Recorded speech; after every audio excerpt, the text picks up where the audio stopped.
Let's talk about relative stiffness. So relative stiffness is a concept.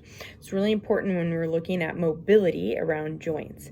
So the mobility of the tissue from our toe flexors, right? If this is the tips of my toes and my foot and then up my shin here, if that is stiffer than the bones of my foot or the joints of my foot, then when I go through a range of motion of that tissue, then the bones of the foot will accommodate, right? So in order to prevent that from happening, we just block those joints from moving, and then that forces that range of motion to be in the tissue. So this stretch is great to improve mobility when it is our deep muscles that is limiting our ankle mobility and even perhaps creating some foot pain, specifically toe pain. Let me show you this example with my hand and wrist, or my fingers and my wrist.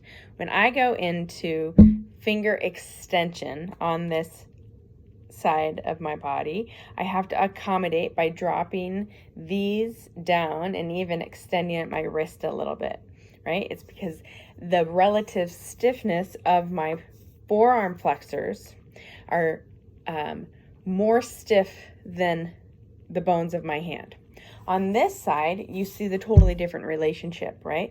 I can have my hand here and go into finger extension and nothing changes in my hand or my wrist.